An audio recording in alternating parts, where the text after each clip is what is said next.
नमस्कार दोस्तों, हरियाणा जी के सीरीज में मैं चंद्रहास आप सभी का स्वागत करता हूं। जय हिंद, जय हरियाणा। आशा करता हूं कि पूरा कास्ट क्लासेस का परिवार अच्छा होगा और आने वाले एचएसएससी के एग्ज़ाम की बहुत ही ज़बरदस्त तरीके से सारे दोस्त, मेरे सारे साथी, प्यारे दोस्त, प्यारे सभी बहुत ज़बरदस्त तरीके से आने वाले एचएसएससी के एग्ज़ाम की तैयारी कर रहे होंगे। प्यारे साथियों, उसी तैयारी को और बेहतरीन बनाने के लिए मैं आज इस वीडियो में यमुनानगर पार्ट 2 करवाने जा रहा हूं। यमुनानगर पार्ट 1 मैंने करवा दिया है और यमुनानगर पार्ट 1 आपने नहीं देखा है तो यमुनानगर पार्ट 1 आप देख लीजिए। यमुनानगर पार्ट 1 देखेंगे, उसके बाद में ही आपको यमुनानगर पार्ट 2 समझ में आएगा। तो आप मेरे साथ में वीडियो पर अंत तक बने रहना। वीडियो पसंद आए तो वीडियो को आप पूरी वीडियो को देखना जरूर। ठीक है दोस्तों, चलिए अब स्टार्ट करते हैं। आज हम इसके अंदर ये जो वीडियो है, ये जो लेक्चर है, इसमें हम यमुनानगर जो है ना अपना यमुनानगर, इस यमुनानगर का एक पार्ट 1 हमने कर लिया था। आज यमुनानगर का पार्ट 2 करेंगे, पार्ट 2 के बारे में जानेंगे। तो यमुनानगर के पार्ट 1 में हमने जो लास्ट क्वेश्चन किया था वो दोस्तों 14 अप्रैल 2008 का क्वेश्चन था। 14 अप्रैल 2008 में यहाँ पर सर छोटूराम तापीय विद्युत उत्पादन संयंत्र बना है। सर छोटूराम तापीय विद्युत उत्पादन हाइड्रो पावर प्लांट है, सॉरी हाँ सही है, थर्मल पावर प्लांट है। वो सर छोटूराम तापीय विद्युत उत्पादन संयंत्र यमुनानगर में 2008 में बना था, जिसकी उत्पादन क्षमता 600 मेगावाट है, जिसको ईंधन महानदी कोलफील्ड उड़ीसा से प्राप्त होता है। यहां तक हमने लास्ट में पढ़ा था। अब अपने पास में दोस्तों एक नदी आती है जिसका नाम है सरस्वती नदी। इस नदी के बारे में जितने पॉइंट बनते हैं ओनली यमुनानगर से रिलेटेड, वो सारे पॉइंट हम अच्छे तरीके से देखेंगे। सरस्वती नदी का जिक्र करें तो ये दोस्तों सरस्वती नदी हरियाणा में आदि बद्री यमुनानगर से प्रवेश करती है। आदि बद्री यमुनानगर से, ध्यान रखिएगा। तो आदि बद्री का मेला भी कहाँ लगता है? यमुनानगर में। सरस्वती नदी हरियाणा में कहाँ से प्रवेश करती है? आदि बद्री से। आदि बद्री कहाँ है दोस्तों? यमुनानगर में। तो आदि बद्री का मेला भी कहाँ लगता है? तो दोस्तों आप बता देना, आदि बद्री का मेला भी यमुनानगर के अंदर लगता है। क्लियर है ना? क्लियर हो जाना चाहिए। ये सरस्वती नदी जिस स्थान से बहती थी उस गांव में, उस स्थान के ऊपर एक बार खुदाई का कार्य चला हुआ था।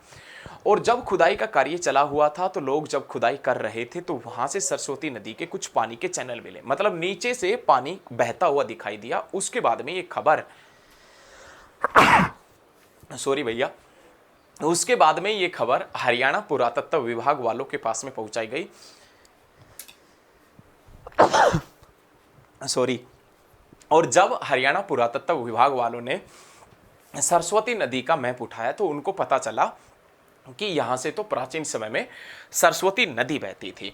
तो प्यारे साथियों, सरस्वती नदी के पानी के चैनल पहली बार कौन से गांव से मिले थे? तो आप बताएंगे सरस्वती नदी के पानी के चैनल पहली बार यमुनानगर के गांव मुगलावली से मिले थे। सरस्वती नदी के पानी के चैनल पहली बार कौन से गांव से मिले थे? मुगलावली से। या आपसे क्वेश्चन पूछे कि सरस्वती नदी की खुदाई का पहला स्थान, सरस्वती नदी की खुदाई का पहला स्थान कौन सा है? मुगलावली। और सरस्वती नदी की खुदाई का अंतिम स्थान कौन सा है? तो आप बताएंगे बेगू। सरस्वती नदी की खुदाई का प्रथम स्थान पूछे तो मुगलावली और अंतिम स्थान पूछे तो दोस्तों आप बता देना बेगू। और बेगू कहां पर पड़ता है? तो आप बताएंगे सिरसा के अंदर पड़ता है। बेगू कहां पर पड़ता है? तो दोस्तों आप बता देना सिरसा के अंदर पड़ता है बेगू, ध्यान रखिएगा। लेकिन ये सरस्वती नदी जहां से पानी के चैनल मिले, बाद में लोगों ने सोचा कि सरस्वती नदी को पुनर्जीवित करना चाहिए, सरस्वती नदी का पुनरुत्थान करना चाहिए। तो इसलिए हरियाणा सरकार ने सरस्वती नदी पुनरुत्थान योजना की शुरुआत भी की। और सरस्वती जो नदी है, इस पुनरुत्थान योजना की शुरुआत, सरस्वती नदी पुनरुत्थान योजना की शुरुआत दोस्तों यमुनानगर का एक गांव पड़ता है रोला हेरी। यमुनानगर का एक गांव पड़ता है रोला हेरी। सरस्वती नदी पुनरुत्थान योजना की शुरुआत यमुनानगर के गांव रोला हेरी से हुई थी। और रोला हेरी से इसकी शुरुआत कब हुई थी दोस्तों? तो 21 अप्रैल 2015 में यमुनानगर का एक गांव पड़ता है साथियों जिसका नाम है रोला हेरी। इस रोला हेरी से की थी। लेकिन ये शुरुआत है, ये किसने की थी? तो तत्कालीन जो विधानसभा अध्यक्ष था, तत्कालीन विधानसभा अध्यक्ष उस समय का जो कंवरपाल गुर्जर था, जो आज हरियाणा सरकार में शिक्षा मंत्री है, है, जो आज हरियाणा सरकार में शिक्षा मंत्री है, इस कंवरपाल गुज्जर ने सरस्वती नदी पुनरुत्थान योजना की शुरुआत रोलाहेरी से की थी और 21 अप्रैल 2015 में की थी। ये कंवरपाल गुज्जर जो पहले जगाधरी से विधायक था और आज भी ये कंवरपाल गुज्जर कहां से विधायक है? जगाधरी से। लेकिन दोस्तों सरस्वती नदी को पुनर्जीवित करने में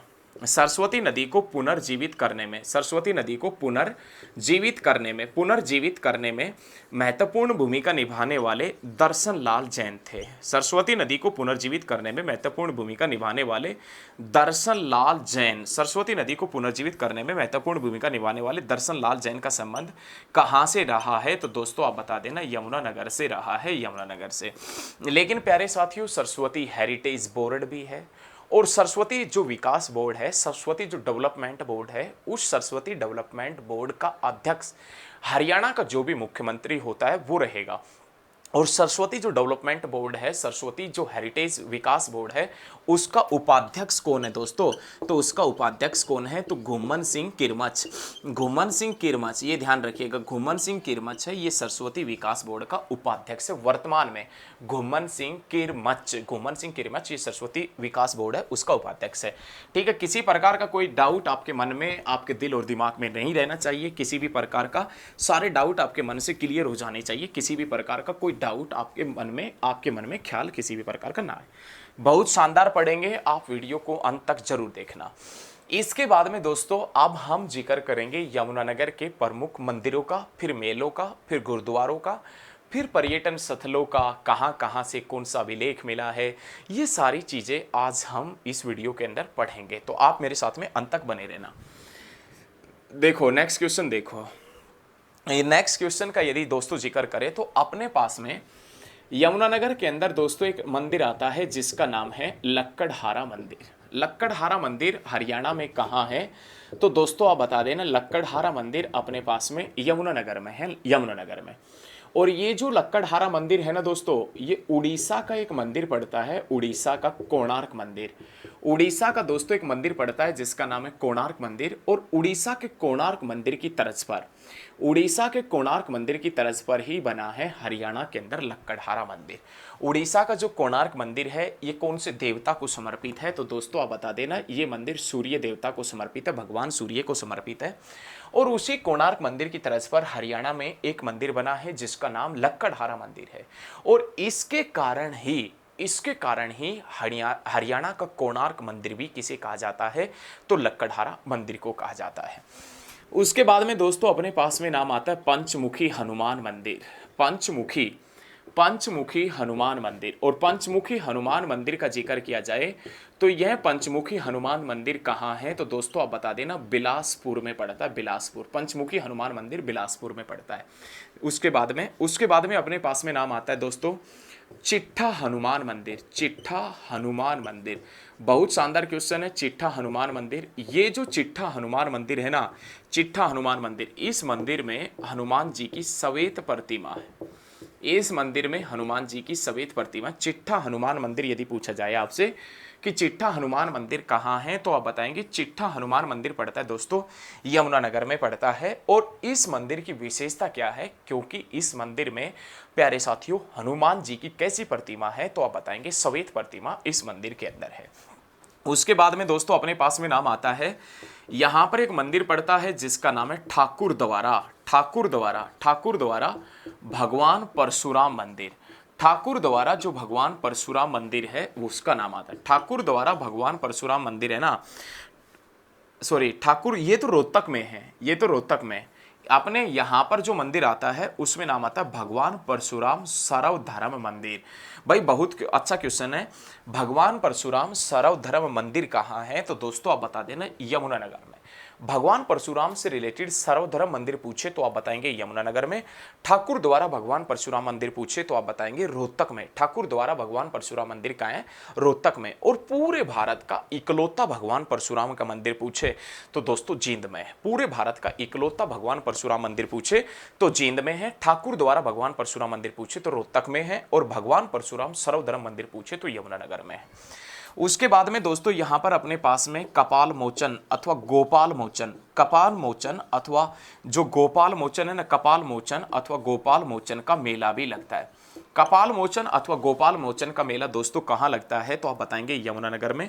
और कपाल मोचन अथवा गोपाल मोचन का जो मेला लगता है वो यमुनानगर में कौन से स्थान के ऊपर लगता है, तो दोस्तों आप बता देना बिलासपुर के अंदर लगता है, बिलासपुर के अंदर। ठीक है, यहां तक किसी भी प्रकार को कोई डाउट किसी के मन में है तो आप कमेंट करके पूछ सकते हैं। इन पॉइंटों को आप साथ के साथ में नोट कर लीजिए।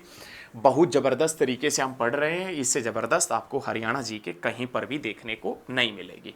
क्लियर है, क्लियर रखिएगा। इसके बाद में दोस्तों अपने पास में जो नाम आता है ना, बहुत ज़बरदस्त अपने पास में शानदार पॉइंट आता है, बहुत ही ज़बरदस्त पॉइंट अपने पास में आता है। वो कौन सा है, अपने पास में एक गुरुद्वारा पड़ता है अग्गम, गुरुद्वारा अग्गम, गुरुद्वारा पोंटा साहिब, गुरुद्वारा पोंटा साहिब, गुरुद्वारा बुद्धू साहा, गुरुद्वारा बुद्धू साहा, गुरुद्वारा जो बुद्धू साह पड़ता है ये पड़ता है, और गुरुद्वारा पोंटा साहिब हो गया, गुरुद्वारा कपाल मोचन। ये अपने पास में 4 गुरुद्वारे हैं यमुनानगर में।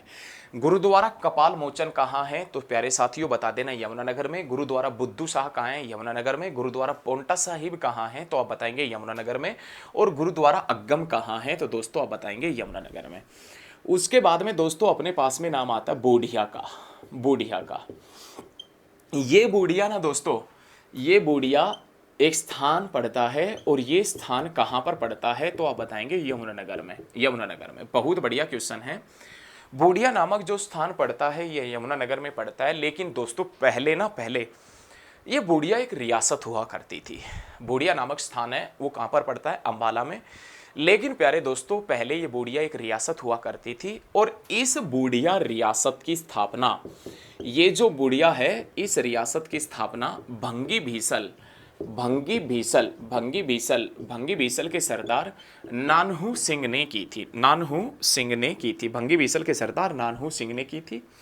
और इसी बूढ़िया के अंदर 1630 में शाहजहाँ के शासनकाल के दौरान, शाहजहाँ के शासनकाल के दौरान एक रंग महल बनाया गया था। शाहजहाँ के शासनकाल के दौरान ना इस बूढ़िया के अंदर 1630 में एक रंग महल बनाया गया था, और वही रंग महल आज दोस्तों किस नाम से भी जाना जाता है, तो बीरबल का रंग महल भी कहा जाता है। भाई बूढ़िया पहले एक रियासत थी, और इस बूढ़िया रियासत की स्थापना भंगी भीसल के सरदार नानहू सिंह ने की थी, नानहू सिंह ने। और ध्यान रखिएगा दोस्तों इस बूढ़िया के अंदर 1630 में शाहजहाँ के शासनकाल के दौरान एक रंग महल बनाया गया था, और उसी रंग महल को आज हम किस नाम से भी जानते हैं, तो बीरबल के रंग महल के नाम से भी जानते हैं। क्लियर रखिएगा, किसी प्रकार का डाउट आपके मन में ना रहे, किसी प्रकार का कोई खतरा आपके मन में उत्पन्न नहीं होना चाहिए। लेकिन इसी के साथ में मैं आपसे बता दूं प्यारे साथियों, ये ध्यान रखिएगा शाहजहाँ के शासनकाल में रंग महल बना था, और उस रंग महल को बीरबल का रंग महल भी कहा जाता है। बूढ़िया का रंग महल अथवा बीरबल का रंग महल कहाँ है, यमुनानगर में।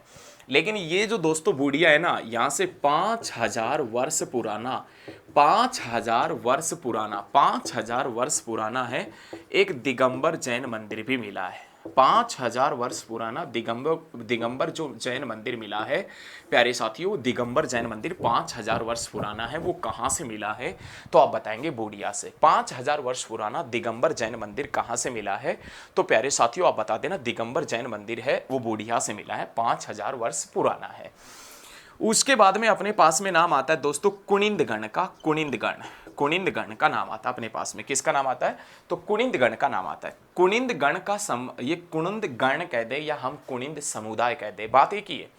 कुनिंदगण कह दे या हम कुनिंद समुदाय कह दे। कुनिंदगण का संबंध कहाँ से रहा है, तो दोस्तों आप बता देना अंबाला से, दोस्तों करनाल से, और दोस्तों कुनिंदगण का संबंध कहाँ से रहा है, तो आप बताएंगे यमुनानगर से। इन 3 जगह से कुनिंदगण का संबंध रहा है। जैसे अग्रगण का, अग्रय समुदाय का संबंध अग्रोहा से रहा है, ऐसे ही कुनिंदगण का संबंध है अंबाला से, करनाल से और यमुनानगर से रहा है। और कुनिंद कालीन सिक्के, इस गण के सिक्के कहां से मिले हैं? तो तीनों में से कोई भी स्थान आएगा तो मानना पड़ेगा, क्योंकि यहीं पर यह समुदाय रहता था, ये गण रहता था, तो सिक्के भी यहीं से मिले होंगे। लेकिन विशेष रूप से कुनिंद गण के जो सिक्के मिले हैं ना दोस्तों, वो बूढ़िया से मिले हैं। कहां से मिले हैं? बूढ़िया से। और बूढ़िया दोस्तों कहां है? तो आप बता देना, यमुनानगर में। कुनिंद कालीन सिक्के बूढ़िया से मिले हैं, और बूढ़िया दोस्तों कहां है? तो आप बताएंगे यमुनानगर में, वहां से कुनिंद गण के सिक्के मिले हैं। ये ध्यान रखिएगा। एक बार मैं बोर्ड को साफ कर रहा हूं, लेकिन उससे पहले एक पॉइंट और लिख लेते हैं। समुद्रगुप्तकालीन सिक्के दोस्तों, समुद्रगुप्तकालीन सिक्के, समुद्रगुप्तकालीन सिक्के है ना, समुद्रगुप्तकालीन सिक्के, ये समुद्रगुप्तकालीन सिक्के कहाँ से मिले हैं? तो समुद्रगुप्तकालीन सिक्के हरियाणा में दो जगह से मिले हैं। समुद्रगुप्तकालीन सिक्के, एक अपने पास में नाम आता है दोस्तों मित्ताथल भिवानी से, और एक अपने पास में नाम आता है जगाधरी यमुनानगर से। हरियाणा में समुद्रगुप्तकालीन सिक्के दो जगह से मिले हैं। हरियाणा में समुद्रगुप्तकालीन सिक्के दोस्तों जो दो जगह से मिले हैं। एक समुद्रगुप्तकालीन सिक्के कहाँ से मिले हैं? मित्ताथल भिवानी से, और एक दोस्तों अपने पास में जगाधरी यमुनानगर से समुद्रगुप्तकालीन सिक्के मिले हैं। वहीं समुद्रगुप्त जिसके शासनकाल के जो मुद्रा प्राप्त हुई है, जिसके ऊपर वो वीणा बजाते हुए दिखाया गया है, जिसे भारत का नेपोलियन भी कहा जाता है। भारत का नेपोलियन किसे कहा जाता है? तो समुद्रगुप्त। और समुद्रगुप्तकालीन सिक्के हरियाणा में दो जगह से मिले हैं, मित्ताथल भिवानी से, और प्यारे साथियों कहां से? तो आप बताएंगे जगाधरी यमुनानगर से। दो जगह से समुद्रगुप्तकालीन सिक्के मिले। उसके बाद देखें दोस्तों, उसके बाद में अपने पास में नाम आता है अधूरे अभिलेख के साक्ष्य। अधूरे अभिलेख, अधूरे अभिलेख के जो साक्ष्य है ना, अधूरे अभिलेख के साक्ष्य, अधूरे अभिलेख के साक्ष्य कहाँ से मिले हैं? तो आप बता देना कपाल मोचन से मिले हैं। कपाल मोचन से अधूरे अभिलेख के साक्ष्य मिले हैं। उसके बाद में दोस्तों अपने पास में नाम आता है 12 खड़ी। 12 खड़ी से संबंधित अभिलेख। 12 खड़ी से संबंधित जो अभिलेख है, 12 खड़ी से संबंधित अभिलेख है, ये 12 खड़ी से संबंधित अभिलेख। 12 खड़ी आपने देखा होगा जिसमें कै का की कु कई को कई का, ये इस प्रकार से होती है 12 खड़ी। और 12 खड़ी से संबंधित अभिलेख दोस्तों कहाँ से मिले हैं? तो आप बता देना सुध से मिले हैं, सुध से। बहुत बढ़िया क्वेश्चन है, आप थोड़ा सा समझने की कोशिश कीजिए। 12 खड़ी से संबंधित जो अभिलेख हरियाणा में मिला है वो कहाँ से मिला है? सुध से। और ये सुध नामक जो गांव है या सुध नामक जो स्थान है, ये जगाधरी जो क्षेत्र विधानसभा क्षेत्र है इसके अंदर स्थित है सुध नामक। भाई हरियाणा में सबसे कम दोस्तों कौन सा धर्म है? तो आप बताएंगे बौद्ध धर्म। और हरियाणा में प्राचीन समय में बौद्ध धर्म का जो केंद्र बिंदु होता था ना, हरियाणा में सबसे कम धर्म कौन सा है? बौद्ध धर्म। और हरियाणा में प्राचीन समय में जो बौद्ध धर्म का केंद्र बिंदु होता था, हरियाणा में प्राचीन समय में जो बौद्ध धर्म का केंद्र बिंदु होता था वो कौन सा स्थान होता था? तो आप बता देना दोस्तों सुध होता था। 12 खड़ी से संबंधित अभिलेख कहाँ से मिले हैं? सुध से मिले हैं। और प्राचीन समय में जो बौद्ध धर्म का केंद्र बिंदु होता था वो भी सुध था, ये ध्यान रखिएगा। हरियाणा में सबसे ज्यादा शराब का उत्पादन कहाँ होता है? तो आप बताएंगे यमुनानगर में। हरियाणा में सबसे ज्यादा दोस्तों मशीनी कलपुर्जे, मशीनी कलपुर्जे कहाँ से बनते हैं? तो आप बता देना हरियाणा में सबसे ज़्यादा मशीनी कलपुर्जे यमुनानगर से। हरियाणा में सबसे ज़्यादा शराब कहाँ बनती है? तो यमुनानगर में। सबसे ज़्यादा मशीनी कलपुर्जों का निर्माण भी कहाँ होता है? यमुनानगर में। और जो अपनी इंडियन आर्मी है, भारतीय थल सेना है, उसके 60% गोला बारूद रखने के बक्से, इंडियन आर्मी के 60% जो गोला बारूद रखने के बक्से हैं, वो गोला बारूद रखने के बक्से कहाँ से बनते हैं? तो दोस्तों आप बता देना यमुनानगर से बनते हैं। उसके बाद में अपने पास में नाम आता है दोस्तों चनेटी का स्तूप। चनेटी का जो स्तूप है, ये चनेटी का स्तूप भी कहाँ है? तो आप बताएंगे चनेटी का स्तूप भी अपने पास में कहाँ पर पड़ता है? यमुनानगर के अंदर पड़ता है। उसके बाद में यहाँ पर अपने पास में नाम आता है एक बिल्ट फुटबॉल स्टेडियम पड़ता है। बिल्ट फुटबॉल स्टेडियम यमुनानगर में। इसी यमुनानगर में दोस्तों तेजली स्पोर्ट्स कॉम्प्लेक्स पड़ता है। Tejli sports complex, Tejli sports complex कहाँ पर पड़ता है? तो दोस्तों आप बता देना यमुनानगर में पड़ता है। तेजली स्पोर्ट्स कॉम्प्लेक्स यमुनानगर में। बिल्ट फुटबॉल स्टेडियम पड़ता है अपने पास में यमुनानगर में। और आप ध्यान रखिएगा, और आप बहुत अच्छे तरीके से ध्यान रखना कि यहीं पर अपने पास में दोस्तों एक ग्रे पेलिकन पर्यटन स्थल पड़ता है। ग्रे पेलिकन पर्यटन स्थल, तेजली स्पोर्ट्स कॉम्प्लेक्स और बिल्ट फुटबॉल स्टेडियम कहाँ है? तो आप बताएंगे यमुनानगर में है, यमुनानगर में। उसके बाद में दोस्तों अपने पास में नाम आता है हल्दी और प्याज उत्पादन में दूसरा स्थान। हल्दी और प्याज उत्पादन में दूसरा स्थान किसका है? तो आप बताएंगे यमुनानगर का हल्दी और प्याज उत्पादन में दूसरा स्थान है। बहुत शानदार तरीके से ये पॉइंट ध्यान रखिएगा, हल्दी और प्याज उत्पादन में दूसरा स्थान दोस्तों किसका है? तो आप बता देना हल्दी और प्याज उत्पादन में दूसरा स्थान यमुनानगर का है। बहुत शानदार तरीके से अपन ये पॉइंट क्लियर कर रहे हैं, बहुत ही ज़बरदस्त तरीके से अपन पढ़ रहे हैं। फिर भी उसके बावजूद आपको किसी प्रकार का दिक्कत रहता तो आप कमेंट कीजिए, मैं कमेंटों की रिप्लाई जरूर दूंगा। उसके बाद में दोस्तों अपने पास में नाम आता है जुड़वा शहर। जुड़वा शहर के नाम से, जुड़वा शहर के नाम से, जुड़वा शहर के नाम से किसे जानते हैं? तो आप बताएंगे जुड़वा शहर के नाम से यमुनानगर। यमुनानगर और जगाधरी को जुड़वा शहर के नाम से जाना जाता है। यमुनानगर और जगाधरी है ना, उसको जुड़वा शहर के नाम से जानते हैं। एक जुड़वा मूवी भी तो थी दोस्तों, जुड़वा मूवी भी थी, समझ पा रहे हो? जुड़वा मूवी भी हुआ करती थी। और उस जुड़वा मूवी को एक बार क्या हुआ कि तीन दोस्त आपस में बैठे थे, बातचीत कर रहे थे कि जब मेरी पत्नी गर्भवती थी तो उसने जुड़वा मूवी देखी थी, तो उसके 2 बच्चे पैदा हुए। इतना सुनते ही दूसरा दोस्त बोला कि जब मेरी पत्नी गर्भवती थी तो उसने 3 इडियट देखी थी, 3 इडियट, उसके 3 बच्चे पैदा हुए। इतना सुनते ही जो चौथा दोस्त था वो, भाई साहब ध्यान रखिएगा, वहां से भागा। इतना सुनते ही चौथा दोस्त है वो वहां से भागा और बोला कि मेरी बीवी, ध्यान रखिएगा, मेरी बीवी है वो अली बाबा के 40 चोर देख रही है, अली बाबा के 40 चोर। इतना सुनते ही भाई साहब वहां से भागा था। कोई बात नहीं, लेकिन याद रखिएगा जुड़वा शहर के नाम से किसे जानते हैं अपन? यमुनानगर और जगाधरी को जुड़वा शहर के नाम से भी जानते हैं। दोस्तों हरियाणा में सबसे बड़ा अशोक चक्कर, हरियाणा में सबसे बड़ा अशोक चक्कर है, ये कहाँ स्थापित किया गया है? तो टोपरा में स्थापित किया गया है, टोपरा में। और टोपरा स्थित अशोक स्तंभ को दिल्ली किसने रखवाया था? फिरोज शाह तुगलक ने। दोस्तों हरियाणा का में सबसे बड़ा जो अशोक चक्कर है वो कहाँ स्थापित किया गया है? टोपरा में। और टोपरा स्थित अशोक स्तंभ को दिल्ली किसने रखवाया था? फिरोज शाह तुगलक ने रखवाया था। लेकिन प्यारे साथियों, इस अशोक चक्कर का जिक्र करें या अशोक का जिक्र करें, जो अशोक महान हुआ करता था, उसके हरियाणा राज्य से 33 अभिलेख प्राप्त हुए। हरियाणा से अशोक के कितने अभिलेख प्राप्त हुए हैं? तो आप बता देना 33 अभिलेख हरियाणा से प्राप्त हुए हैं। प्यारे दोस्तों हरियाणा में ध्यान रखिएगा सर्वाधिक लाल चेस्टनट मिट्टी, हरियाणा में सर्वाधिक लाल चेस्टनट मिट्टी जो मिलती है, सर्वाधिक लाल चेस्टनट मिट्टी कहाँ मिलती है? तो आप बताएंगे यमुनानगर में। हरियाणा में सबसे ज़्यादा दोस्तों गन्ना कहाँ होता है? तो आप बता देना यमुनानगर में। और हरियाणा में उदासीन प्रतिक्रिया वाली मिट्टी, उदासीन जो प्रतिक्रिया वाली जो मिट्टी मिलती है वो कहाँ मिलती है? यमुनानगर में। हरियाणा में सर्वाधिक उदासीन प्रतिक्रिया वाली मिट्टी है यमुनानगर में। सर्वाधिक गन्ना यमुनानगर में मिलता है। और ध्यान रखिएगा भाई साहब, लाल चेस्टनट मिट्टी भी कहाँ मिलती है? यमुनानगर के अंदर मिलती है। क्लियर है ना? यहाँ पर क्लियर रखिएगा।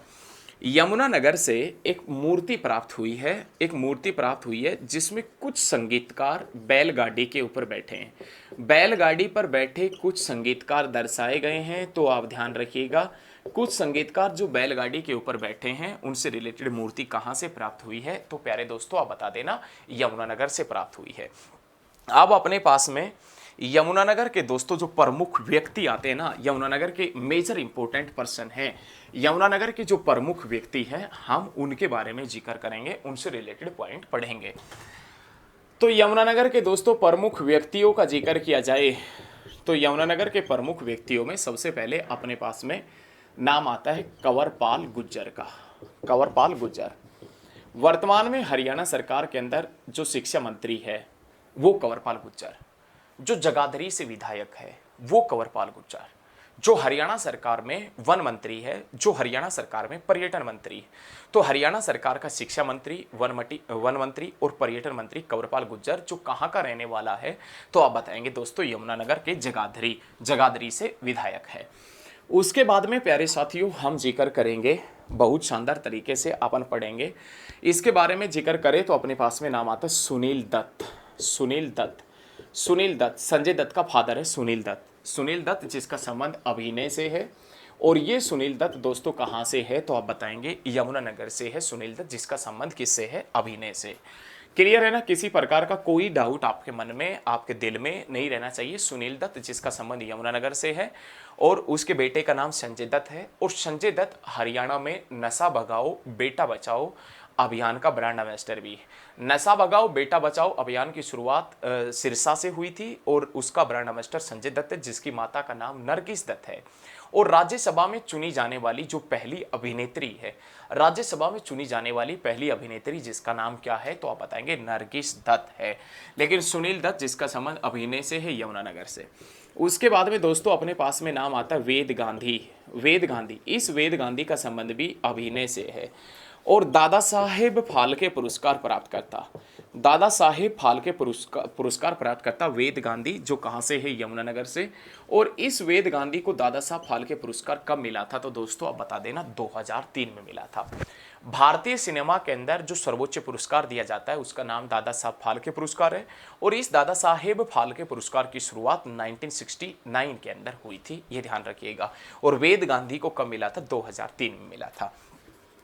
दीपिका ठाकुर, दीपिका ठाकुर जो हॉकी खिलाड़ी है उसका संबंध कहाँ से है, तो आप बता देना। दीपिका ठाकुर हॉकी खिलाड़ी यमुनानगर से है। शौर्य चक्र विजेता वीर सिंह, शौर्य चक्र विजेता वीर सिंह जिसका संबंध यमुनानगर से है। संजीव राजपूत जिसका संबंध शूटिंग से है, वो यमुनानगर से है। और सरस्वती नदी को जीवित करने में महत्वपूर्ण भूमिका निभाने वाले दर्शन लाल जैन, सरस्वती नदी को पुनर्जीवित करने में महत्वपूर्ण भूमिका निभाने वाले दर्शन लाल जैन का संबंध दोस्तों कहाँ से है, तो यमुनानगर से है। प्यारे साथियों, यमुनानगर हमने पूरा कर लिया है और यमुनानगर से रिलेटेड यदि कोई पर्सन आपके समझ में नहीं आया हो तो आप कमेंट कीजिए। यदि वीडियो आपको अच्छी लगी हो तो आप मेरे साथ में रोज बने रहना, अपना प्यार और आशीर्वाद मेरे साथ में लगातार बनाकर रखिएगा। आज दोस्तों हम यमुनानगर के अंदर इतना ही पढ़ेंगे। नेक्स्ट डिस्ट्रिक्ट अपना कुरुक्षेत्र होगा, कुरुक्षेत्र के बारे में जानेंगे। तो प्यारे साथियों आज के लिए इतना ही। जय हिंद, जय हरियाणा, धन्यवाद।